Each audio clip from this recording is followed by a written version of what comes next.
Good evening and welcome to Eagle Eye News. I'm Melissa Mitchell. And I'm Jasmine Lee. In recent news, President Donald Trump has been issuing executive orders that have caused outrage and protest across the country. One that hits closer to is the immigration ban. Eagle Eye reporter Amanzi El-Maghazi set out to see how it is affecting international students here at Auburn University. On Friday, January 27th, President Trump signed a new executive order into action that called for an immediate halt to travel and immigration from 7 Muslim-predominant countries, including Iraq, Iran, Libya, Somalia, Sudan, and Yemen. This ban not only affects refugees coming into the country, but also those individuals who have already legally obtained visas and green cards to enter the U.S. This order has resulted in these individuals being detained at airports and deported out of the country. Auburn University held a meeting on January 31st to address the concerns of the students affected. The goal of the meeting was to foster a dialogue and to ensure the students that are affected that the faculty at Auburn are still committed to their academic success. In an interview with Dean Flowers, who headed up the meeting, he included that from a support perspective, the students have our support, they have our concern, and we'll do whatever we can to assist them. There are currently 49 international students affected, 44 Iranian, 2 Sudanese, 2 Libyan, and 1 Iraqi. Dr. Yasser Gouayed provides us insight into just how this executive order could potentially affect these students' lives. These decisions can cause problems to our students. If a student is from one of these 7 countries, went back home to visit his family or her family, they will not be able to come back. These are students who are helping our research work. We are doing research for, a lot of industries and agencies around the country that is important to support and help them progress. So we are at a loss when our student who we trained and put the time and the effort to make him or her ready and able to do research is basically stuck somewhere in an airport, not able to come back to the country. It is not just the faculty who are concerned about the ban, but members of the community and student body also showed their support by holding a peaceful protest on campus on February 3rd, which was a nice show of support from the Auburn family. There was also a small counter-protest for which the numbers were very small. All international students affected are urged to postpone any travel plans until further notice. And if you are an international student who has any questions or concerns, you should contact the Office of International Programs located in Foy Hall. In a recent advancement, U.S. District Court Judge James Robart has actually issued an order blocking President Trump's immigration ban, so it is clear moving forward that this story will continue to develop.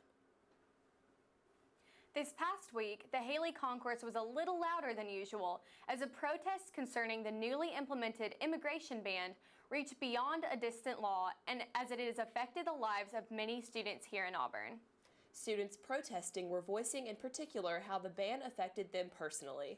Students, faculty, and staff joined in the protest, making it a student and faculty march of over nearly 200 people. Going to leave my country, I picked United States because I thought this is a great country to go for, and I thought this is the country of immigrants. So, but now with these new rules, I just feel like I'm not welcome anymore over here, and I feel like I'm wanted over here, the same as other people in my community. Auburn University's Samuel Ginn College of Engineering hosted a groundbreaking ceremony Thursday, February 2nd to celebrate the construction of the $40 million Brown-Copel Engineering Student Achievement Center. Construction is made possible thanks to a $30 million gift from John and Rosemary Brown, which was announced as part of an overall $57 million gift, the largest in university history. Be an industrial relations center. We don't have that now. That'd be where companies that want to interact with our faculty or our students, either to hire them or to do research. It'll be their one-stop shop where they can come in. There'll be spaces for them to operate out of and places for our students to work with them and our faculty. The top floor is going to have a couple of new classrooms and then an event or a meeting space where we can have poster sessions. E-Day is an event we have every year. It brings 5,000 students to campus to learn about engineering. We use the student center and buildings here and buildings there. It'll be a single place for that. So that's on the top floor. But mostly it's a 24-hour. It'll be open 24/7, similar to the library. where students will be able to meet and work on their projects and work with each other and just know where everybody's gonna be when they meet. Coming up, Grace Reynolds has all of the highlights from this year's Super Bowl commercials. You're watching Eagle Eye TV on Channel 6. I hope that you've been able to learn a strong work ethic surrounded by character, integrity, perseverance, so that when your 1 second comes, you'll be prepared for it. Chris Davis. 45, there goes Davis! Your 1 second, our 1 second is now. And our lives have been guided by the principles of one of the greatest academic institutions in the country, Auburn University.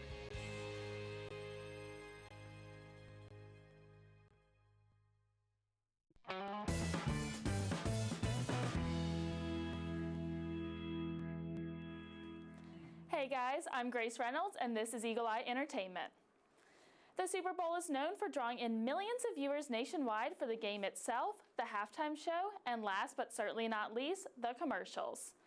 This year, although meeting many people's expectations of memorable Super Bowl commercials, the way in which expectations were met went against the usual. As stated by the Washington Post, the commercials got people talking, even politically. The Budweiser commercial took to challenging and opening up conversations to viewers everywhere as the commercial centered around the story of a young immigrant's journey to America. Other commercials that made the top 5 included Honda's innovative take of turning dreams into reality with pictures of celebrities' past yearbook photos, Buy Brand's witty promotion of their product with an old fan favorite song, and T-Mobile's risque advertising angle. With the various angles of commercials, there's no denying that this year's commercials got people talking and will continue to keep us talking until next year. High-end realtor Nordstrom announced that they will no longer carry Ivanka Trump's shoe line this past week. During the heat of the election, the store responded to requests from the public to remove Trump's brand by tweeting, "We hope that offering a vendor's products isn't misunderstood as us taking a political position. We're not." Nordstrom said that the decision to boot the First Daughters line from their shelves results from sales data and is just part of their regular turnover process. University Program Council is gearing up for Mardi Gras. They will be hosting a cooking workshop led by Chef Christine Healy, who will be showing students how to create a list of Cajun dishes. The workshop will be held Thursday evening in Spidal Hall, room 238. 24 students are welcome to attend. To RSVP, visit AU Involve. HBO College is inviting all students to an exclusive premiere of Girls. The free showing this Wednesday evening at 5:30 will air the show's final season in Telfair Pete Theater, room 128. Food and beverages will be provided. This Saturday, Auburn's Dance Marathon will host their yearly main event, benefiting the local Children's Miracle Network Hospital in Columbus. The Day of Dancing for Charity begins at 10 in the morning and will last until midnight. This year's event will feature appearances from current Miracle families, singer Tim Tyler, and games throughout the day. The final event will reveal if Auburn's Dance Marathon group met its fundraising goal of $500,000 for the kids. Thursday, February 2nd, the University Program Council held their popular dinner and a movie night that was open to all Auburn students. This past Thursday, UPC held dinner and a movie in the Foy Auditorium. The event was open to all Auburn students, with the only requirement being their Tiger card.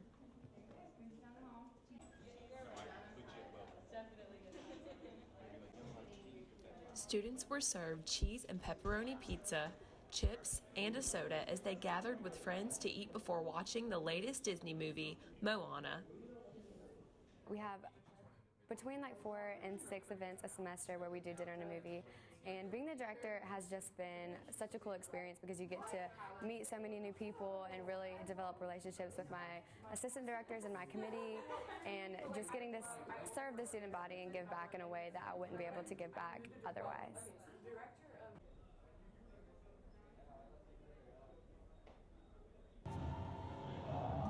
Eagle Eye News. For more information on UPC's upcoming events, visit www.auburn.edu/UPC.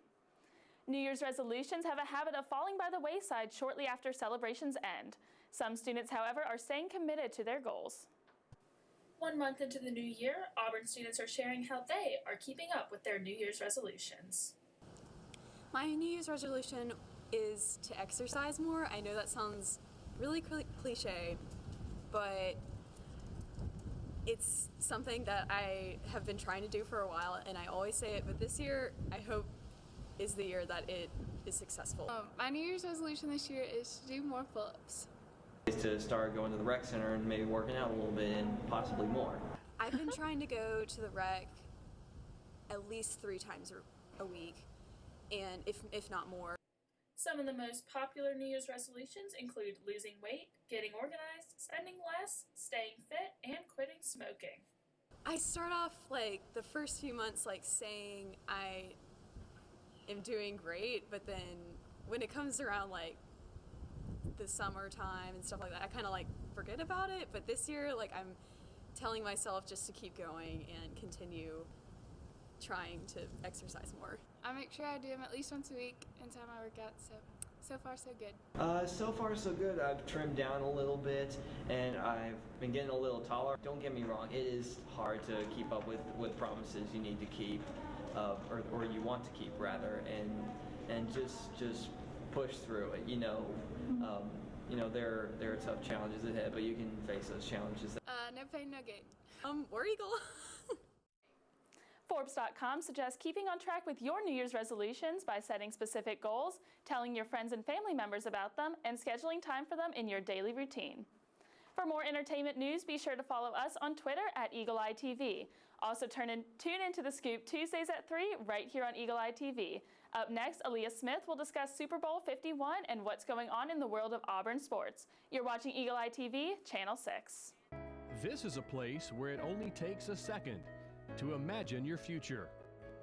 Grasp a new concept in class. Inspire a child's curiosity.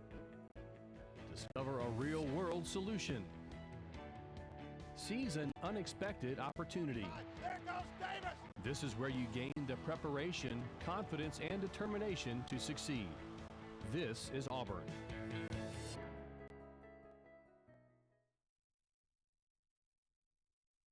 So, I just moved in with his family, and it's embarrassing. The little one, he likes to go outside and crawl around in the giant litter box. I don't know what he's doing. I mean, I was born and I knew how to use the litter box. Look at that! That's disgusting! Oh, poop already! You're making me nervous. Oh, okay, I can't look at this anymore. I really hope he grows out of this, for his sake.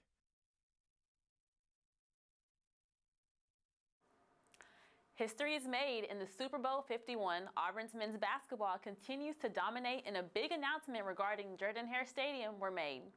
I'm Aaliyah Smith, and this is Eagle Eye Sports.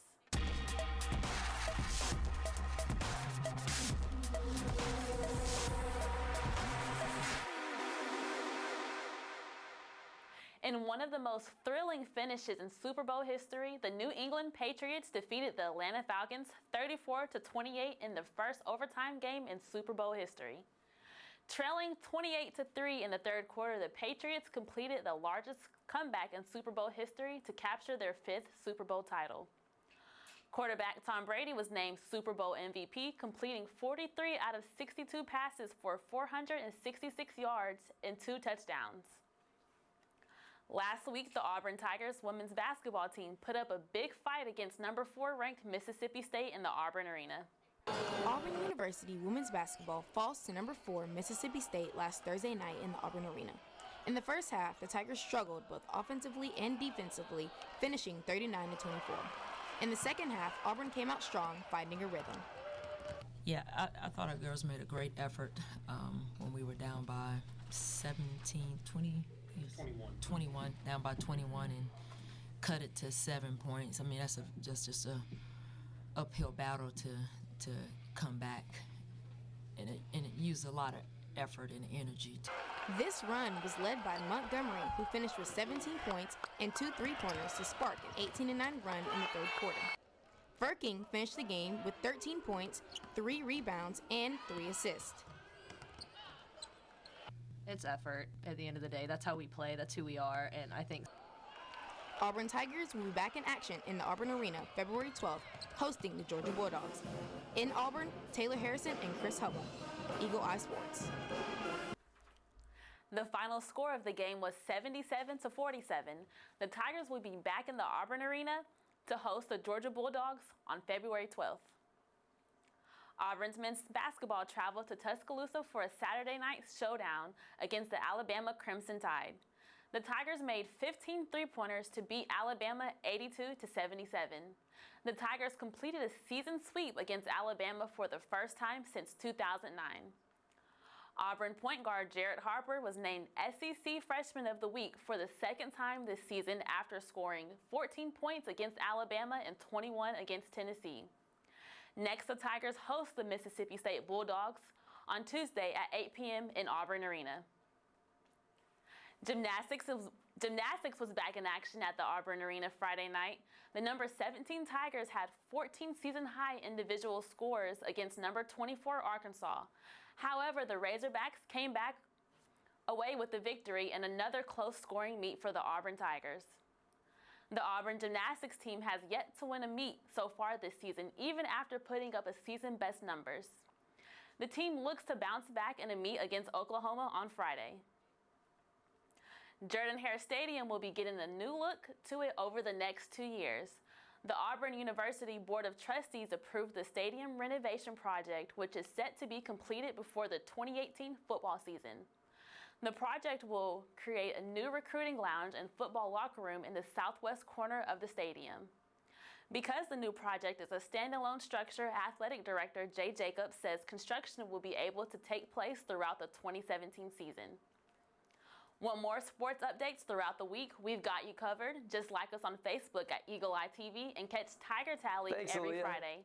Now let's send it over to Zeke Walters to see the rain will subside and Auburn will heat up. Thanks, Aaliyah. This is Zeke Walters with your week's weather forecast. Tomorrow, it'll start off pretty cool at 51 degrees and get a little warmer throughout the day with a high humidity and a chance of precipitation of 35% in the morning. That drops down to just 5% in the afternoon. When we look at the whole week's weather, it starts off pretty warm and will get a little chillier as the week goes on with scattered thunderstorms tomorrow and kind of clearing out towards the end of the week. When we zoom out here in the nation's forecast, it's pretty much rainy all across the board and a little bit warmer down here in Auburn and the Houston area. They have it pretty nice, but pretty chilly up north. So I'm glad I live in the south. When we look just locally though, Auburn stays a little bit rainy throughout the week, while Columbus is a little bit warmer and a little bit clearer skies. But that's your week's forecast, and now back to the anchor desk. Thank you, Zeke. It has been announced this week that Auburn's newly elected Joe Lovern has just been appointed to the House Ways and Means Education Committee, where the House Ways and Means Education Committee oversees the appropriation of the $6 billion education budget. In taking this position, it is Lovern's mission to ensure that Auburn University and the public schools in his district receive the necessary funding. Lovern was elected to the House during a special election held in September after former Alabama Speaker Mike Hubbard was convicted of felony ethics violations in June. Lovern told Opelika Auburn News that he is ready to get to work immediately. Following with Lee County education, Auburn High School is in need to expand. They are currently constructing a new school on East Sanford Avenue that will hold many more students than the school on South Dean Road. A new Auburn City High School is being built on Sanford Avenue in response to the growth of students in recent years. The campus is 350,000 square feet and can support over 2,200 students. Rayburn General Contractors is in charge of the project. Any given day, 100 to 200 people are on the project. I just handle submittals and quality control and any questions that come up in the building, problems or things that have got to be addressed with the design team. Right now we're just kind of doing the finishes inside the buildings and putting in the hardscapes around, and we should be finished about April of this year. 3 Auburn City school campuses will shift. The new high school will host 10th through 12th graders, while the current high school will become the new junior high for 8th and 9th graders. The current junior school will be renamed for 7th grade students, and 6th graders will attend Drake Middle School. It'll kind of give them a central location for all their students, classes, practices. It's just more space. The curriculum is changing as well. Career Tech education classes and a floating classroom method will be implemented. Excited to go to the new high school next year because I'm going to be part of the second class to graduate. This is part of Auburn City Schools Facilities Plan 2024. More construction within the school system is expected in the near future.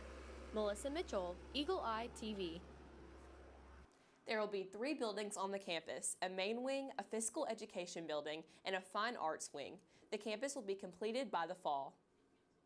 Nearly 1 year after closing down, one of the most popular spots in Auburn will be opening up with a new business. After serving the Auburn community for 38 years, Price's Barbecue House closed down this past summer, leaving one of the most prime locations in Auburn. Vacant for many months, the building, which is located on South College Street, has always been in a greatly popular area, and that popularity was increased with the construction of the Heart of Auburn Shopping Center, which was built in 2012. This shopping center is filled with stores and restaurants such as CVS and BurgerFi, and it quickly became one of the hottest spots in Auburn for students and residents. Last spring, the Barbecue House location sold for $1.25 million, and after months of waiting, construction finally set to begin. While it is not confirmed yet, it is believed that a national chain restaurant will occupy this space and will once again provide the residents of Auburn with a place to grab a bite to eat. With Eagle Eye TV Channel 6, I'm Keith Gamble. Whatever takes this property over is sure to be successful due to its historical location. After this short commercial break, we'll take a look at Auburn's separately accredited campus. You're watching Eagle Eye TV, Channel 6. I hope that you've been able to learn a strong work ethic surrounded by character, integrity, perseverance, so that when your 1 second comes, you'll be prepared for it. Chris Davis. 45. There goes Davis. Your 1 second, our 1 second is now. And our lives have been guided by the principles of one of the greatest academic institutions in the country, Auburn University.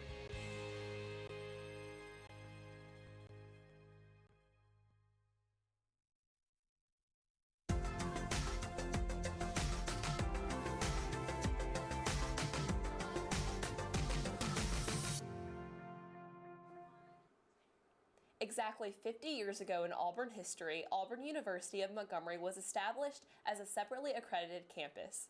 The institution has developed rapidly, especially once it moved to a 500-acre campus 7 miles east of downtown Montgomery in 1971. As of this year, the university enrolls almost 5,000 students offering bachelor's and master's programs in business, education, liberal arts, nursing, and sciences. Currently at AUM, women make up 63% of the student body, and 34% of undergraduate students are minorities. AUM has grown to a student-faculty ratio of 16 to 1. All right, we'll take a look at a few tweets here. Feb27 says, "I love Auburn University in Montgomery." All right, we have another one from AUM that says, "Congrats to Octavia Spencer, former AUM student, on her second Oscar nomination." That's really cool that Octavia Spencer graduated from AUM, that we're so close to that. Exactly, yeah. She's a great actor, so that's exciting. She's nominated again. Yep. Tweety B says, "Got accepted into Auburn University of Montgomery." Very exciting day for Tweety. Yep. Congrats, Tweety. If you would like to join the conversation, please use the hashtag EagleEyeTV on Instagram and Twitter. That's all that we have for you tonight. Tune in after the show for a live look of the SGA Senate meeting, and keep up with all of the latest Auburn news throughout the week by following us on Facebook, Twitter, and Instagram at Eagle Eye TV. I'm Jasmine Lee. And I'm Melissa Mitchell. Thanks for joining us, and War Eagle.